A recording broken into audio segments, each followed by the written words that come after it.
महाकुंभ में लगा सबसे बड़ा भंडारा रिलायंस फाउंडेशन की तरफ से अन्न सेवा के नाम से, और हमारे साथ मौजूद है वो श्रद्धालु जो अन्न सेवा का हिस्सा बनकर भोजन ग्रहण कर रहे हैं। कैसी व्यवस्था लग रही है आपको? व्यवस्था तो बहुत अच्छी है।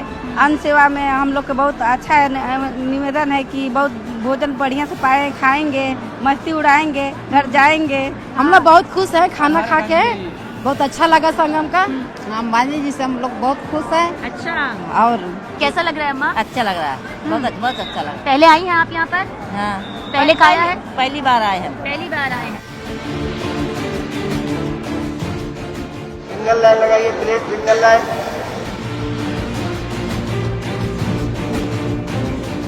सेंधिल, आपसे जानना चाहेंगे कि अन्न सेवा की शुरुआत किस मकसद के साथ, किस उद्देश्य के साथ यहाँ पर की गई है?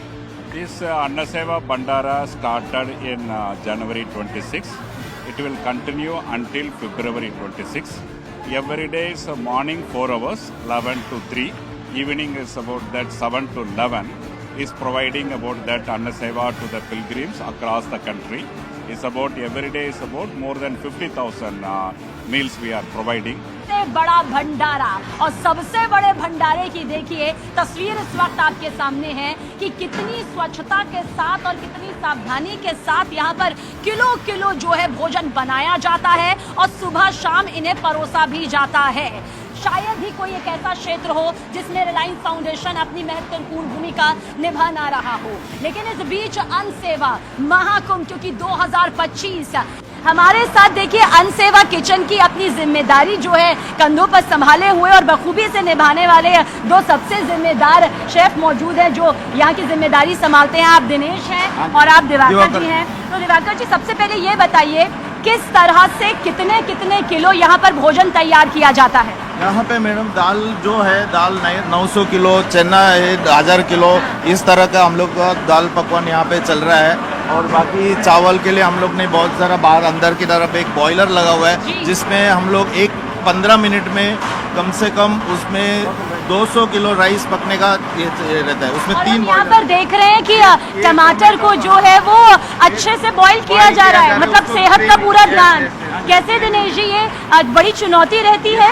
हाँ जी, हाँ जी, मुश्किल आती है थोड़ी सी, या फिर लगता है कि बहुत टफ है, लेकिन फिर भी पूरे लगन के साथ, दिल के साथ अन्न सेवा जो है वो यहाँ पर रिलायंस फाउंडेशन की तरफ से हम लोग दिन रात सेवा कर रहे हैं, हार्ड वर्क। कितने हजार श्रद्धालुओं को परोसी जाएगी? कम से कम एक टाइम में 40,000 तक खा लेते थे। और देखिए ये व्यवस्थाएं भी इस वक्त आपके सामने मौजूद हैं ताकि श्रद्धालुओं की जो भारी भीड़ अन्न सेवा का हिस्सा बनने के लिए यहाँ पर पहुँचती है उसमें किसी भी तरह की दिक्कत जो है वो श्रद्धालुओं को होने ना पाए, इसलिए अनाउंसमेंट भी साथ साथ में यहाँ पर कतारों को लेकर की जा रही है।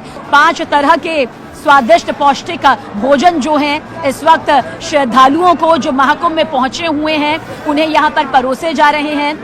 पूरी व्यवस्था इस वक्त आप देख सकते हैं। कुंभ में रिलायंस फाउंडेशन की तरफ से कई प्रमुख गतिविधियां हैं वो यहाँ चलाई जा रही हैं। श्रद्धालु जो हैं वो यहाँ आ रहे हैं, भोजन ग्रहण कर रहे हैं। ऐसे ही एक श्रद्धालु भी हमारे साथ यहाँ पर मौजूद हैं। कैसा लग रहा है अन्न सेवा, सबसे बड़ी सेवा यहाँ की जा रही है? देखिए सगीना जी, मैं यहाँ इस कुंभ में काफ़ी दिनों से हूँ और बहुत सारे भंडारे यहाँ हो रहे हैं। अनंत लोग अनंत प्रकार से भंडारे कर रहे हैं। उनको एक बार मैं फ्लाइट में मिला था। अनंत तो अनंत है।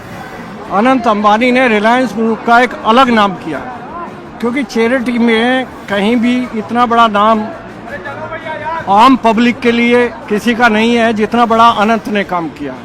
और मैं हृदय से कह रहा हूँ कि उस बच्चे को भगवान बहुत स्वस्थ करे और उसको मस्त करे, क्योंकि उन्होंने जो काम यहाँ कुंभ में किया है ये किसी भी पूंजीपति की पहली पहल है।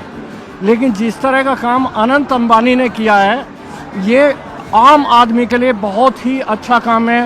ये आम आदमी के लिए एक बेहतरीन पहल है और यही एक कोशिश है कि अन्न सेवा के जरिए जितने श्रद्धालु आ रहे हैं महाकुंभ में, महाकुंभ का हिस्सा बन रहे हैं, कम से कम यहाँ पर जरूर पहुँचे और अन्न सेवा के जरिए अगर आप अपने सफर को आसान बना सकते हैं, अपना पेट भरकर, अपनी भूख मिटाकर, एक स्वस्थ और स्वादिष्ट पौष्टिक भोजन खाकर, तो अन्न सेवा के द्वार आपके लिए हमेशा खुले हुए हैं।